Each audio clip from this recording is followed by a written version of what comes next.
this for someone? Cool. Hey. Chris, I'm curious, what are some of the biggest things you want to see out of your group this spring or questions you want to have answered? Andy, we're really excited about how the guys have been working this winter, man. One thing that I've noticed is the progression and the maturation process. In year 3, that was a little bit different from year 1. So what we're looking for, this spring from an objective standpoint, certainly we want to establish an identity, one that plays consistent, that plays together, plays extremely fast, and it creates mayhem in ways that I know that we can. I want to see a unit that's situationally aware. We understand what normal downs looks like, what third down, and the different metrics that we look at it as it relates to third down, what it looks like in the red zone. What do we do around the football, right? And just understanding the personnel we're playing against, understanding situations so that we can play not just reactionary football, but anticipatory football, right? Certainly we can always get better fundamentally. The better you are fundamentally pre-snap as a defense, once that ball is turned over and you actually get to pursue the football in terms of your eyes, your feet, your hand placement, your pad level, your relentless effort to the football, which are all fundamentals for us. If you can improve in those areas, you become a better defense. And if we can do that across the board, we certainly be happy at how we look coming out of spring ball.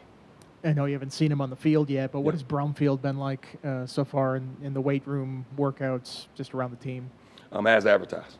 Worker, smart, loves the game of football, is very coachable, eager to know more. He's a sponge, man. And so what I'm really excited about is to actually see him play football in person, right? Because we've all seen the tape. He has some abilities, but it's about getting him playing fast, getting him confident, and so he can be a part of the system and make plays in a big way. What do you see at that Mike spot? I imagine he'll work there. Who else do you see working there with him, and what needs to improve in that position specifically for this defense? Yeah, man. So, when we talk about inside backer in our system, we train guys to be one primary position, but also to have a secondary position. You don't know who's going to get on the field at any point throughout the year, right? So certainly we see Sam having the ability to play Mike, but also in case at times potentially playing Will. You got somebody like Jaden Keller who can play 2 positions. You got somebody like Jaden McDonald who played 2 positions for us last year and was extremely productive. You got a few other young men in that room who have some stuff to prove, and so I'm excited to watch those guys work, and that's what we're looking for. Sounds like you guys had some professional opportunities in the offseason. I think you were at Buffalo looking at red zone defense. The Iowa staff came in here. What do you draw from those opportunities to work with different defenses? Does that open your eyes to different ideas that are out there that maybe aren't just in the room that you see every day? Andy, great question, man. The way we see professional development is that it's all about getting a fresh look at things, right? Because a lot of our time is spent in a room watching film, and using the nomenclature that we normally use, seeing things how we normally see them, but not becoming stoic in that way, right, or very rigid, still being creative within the confines of what you do.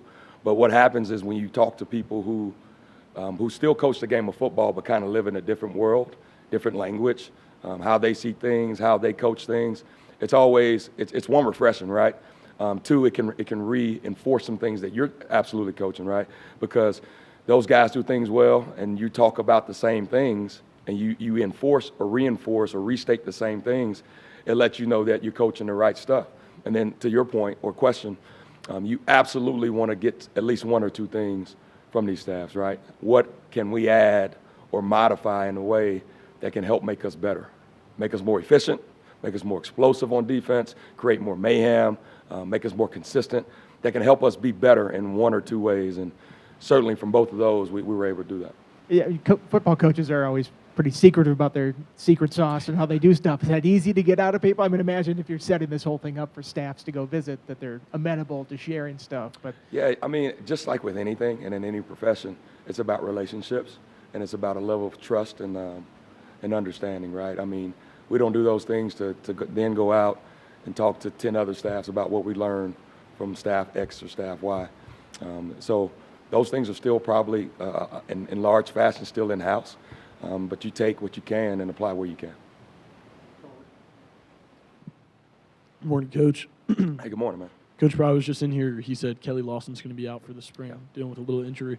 What opportunity does that present itself to that will spot for other guys like Caleb Woodson, Gabe Williams just stepping on first time on the field? How do you get to evaluate those guys now?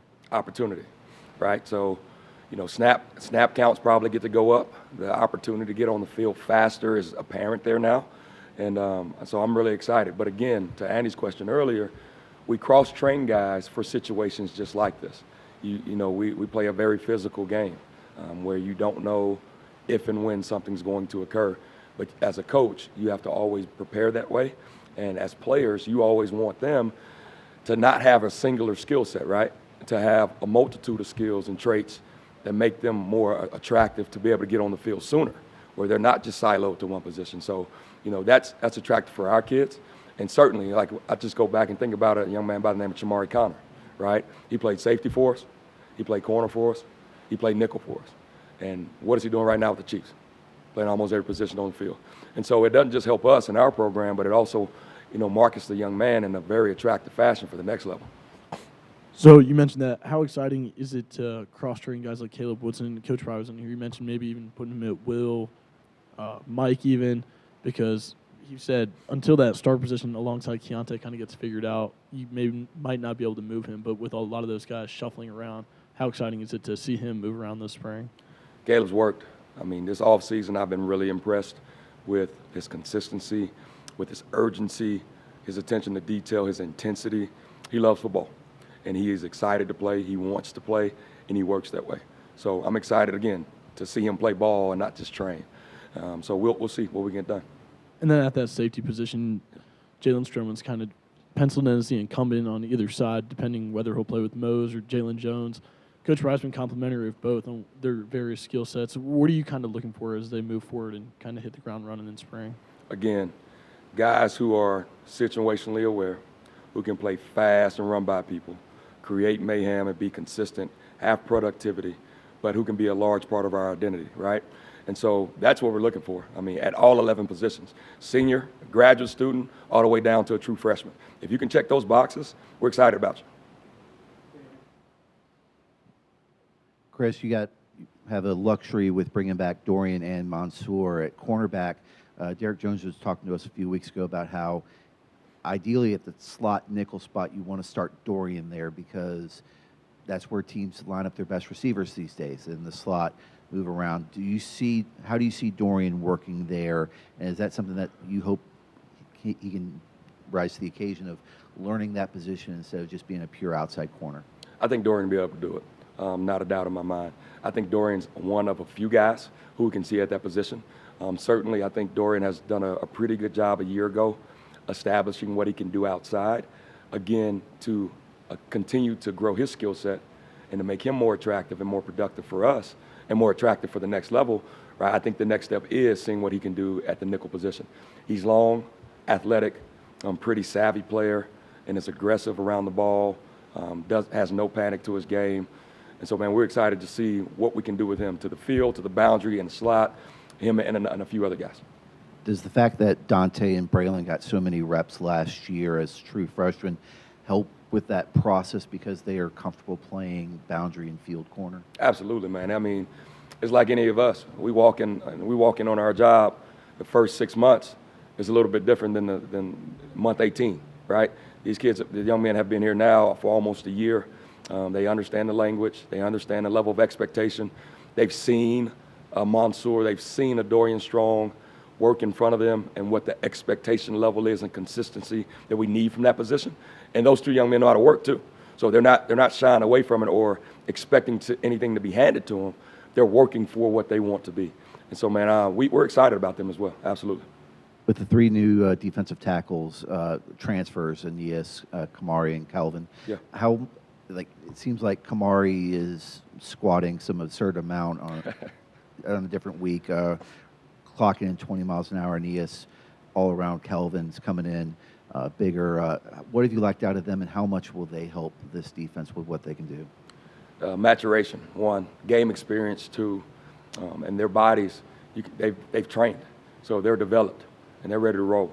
What are we excited about is that we have guys who have similar builds to the guys that just left, who are really productive tackles for us, really good in our system, mature leaders who weren't afraid to get out front.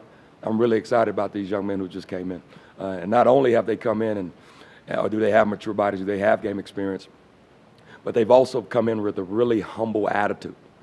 They're not trying to step on campus to be the big man. They're here with an amenable attitude to learn, hungry to be the best version of themselves, and absolutely putting in the time that's required that this game demands and that we demand in order to be exceptional at the position. So we're excited to see them play some football.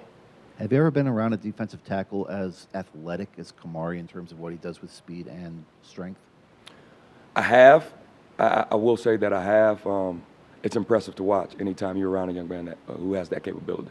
Certainly some God-given gifts, but also he's trained his behind off to be who he is right now. I mean, you're talking about a young man who was a linebacker in high school. And through his time from graduating from high school to who he is now, he has the body composition and the strength and the athletic quotient to be an effective defensive tackle in Power 5 football.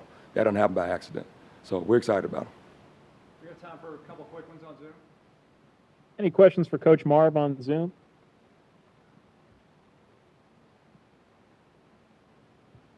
All right, Travis. Thanks, Coach. All right, thank y'all. Have a good day.